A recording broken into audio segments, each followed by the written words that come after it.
श्री संत सद्गुरू बाळूमामांच्या नावानं चांग भलं.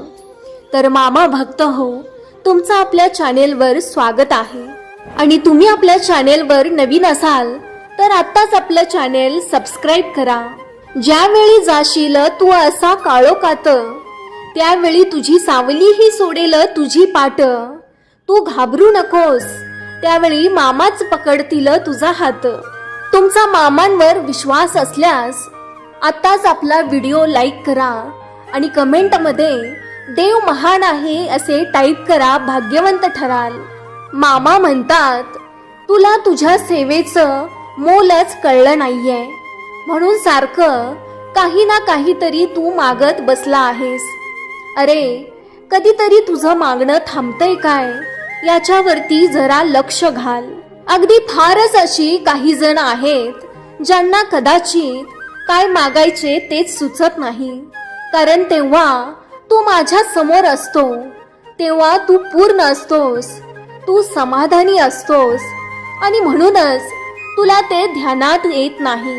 पण एक लक्षात ठेव, तुझं मागणं हे न बोलता सुद्धा माझ्यापर्यंत पोहोचत असतं. तुझं अंतर्मन हे माझ्या समोर नेहमीच खुलं दालन आहे आणि त्याच्यामुळे तुला योग्य ते देण्याचा माझा मानस आहे. पण जरा शांत होऊन अशा काही गोष्टींवर विचार कर की ज्या तुझ्या झाल्या आणि ज्या तुझ्या असून सुद्धा तुझ्या कधीच होऊ शकणार नाही. आणि याला कारण तुझं चित्त जिथे एकरूप होतं तिथंच मनाची उकल सापडते. मात्र काही असेही आहे जे तुला आता सापडणार नाही आणि त्यासाठी आणि तुझ्यासाठी एक वेगळं दालन प्रतीक्षा करत आहे. मामा भक्त हो, लहानपणी आई जेव्हा म्हणायची ना, चल माझ्या बरोबर, तेव्हा आपण उठायचो आणि निघून चालायला लागायचो. तेव्हा तुम्ही क्षणाचाही विचार करायचा नाही की आई आपल्याला कुठे नेत आहे, ती आपल्याला कशी नेणार आहे, आई आपल्याला सांभाळणार की नाही, काही माहीत नसायचं. पण चल म्हटलं की उठायचं आणि निघायचं एवढंच ठाऊक होतं. एकदा का आईच्या हातात हात दिला, आईने आपले बोट पकडलं की आपल्याला या रस्त्याच्या बाजूने दुसऱ्या रस्त्याच्या पलीकडे कधी घेऊन जाईल हे सुद्धा तुम्हाला समजायचं नाही. पण तुम्ही मात्र अतिशय मजा करत तिच्या बरोबर छोटा प्रवास, मोठा प्रवास अगदी आनंदाने पार पाडायचात. मामा म्हणतात, त्याचप्रमाणे मी सुद्धा तुमची माऊलीच आहे. त्यामुळे माझ्या हातात सुद्धा हात असाच द्यायचा की खात्री पाहिजे की जेव्हा माऊली हातात हात घेते तेव्हा ती तुम्हाला निश्चित आणि सुखाने रस्त्याच्या दुसऱ्या बाजूलाही नेतेच. तुमचा देखील आपल्या आईप्रमाणेच मामांवर देखील विश्वास असेल तर कमेंटमध्ये मामा माझे ब्रह्मांड नायक असे टाईप करा आणि आत्ताच आपला व्हिडिओ लाईक करा. बंद नशिबाचे द्वार देखील तुमच्यासाठी उघडले जातील. मामा म्हणतात, मला माहित आहे की तू सध्या कोणत्या परिस्थितीमधून जात आहेस. तुझ्या मनासारखे काहीच होत नाही, म्हणून तुझा माझ्यावरचा विश्वास डगमगत आहे. पण माझ्या बाळा, माझ्यावर विश्वास ठेव, कारण माझ्यावरचा विश्वासच तुला सर्व काही देऊ शकतो. आणि जीवन जगण्यासाठी विश्वास हा खूप महत्त्वाचा आहे. आणि जर विश्वासच नसेल तर जगण्याचा सहारा संपून जातो. देव म्हणतो, पाण्यात आणि मनात साम्य काय आहे. दोन्ही जर गढूळ असतील तर दोन्हीही आयुष्य संपवू शकतात आणि दोन्ही जर उथळ असतील तर धोक्याच्या पातळीकडे ओढतात. आणि दोन्ही जर स्वच्छ असतील तर जाईल तिथे आनंदवन फुलवतात. त्यामुळे मामा सेवेत आल्यावर सर्वात आधी स्वतःचं मन स्वच्छ करा. मनात असलेला गाळ तळाशी राहू द्या, तरच आयुष्यात मामा कृपेचा नंदनवन फुलेल. मामा सांगतात, आपल्या आयुष्यात बऱ्याचदा असं होतं की एखादी गोष्ट आपल्याला मिळणारच असं वाटत असताना आपल्यापासून दुरावली जाते त्याला काही कारण असतात.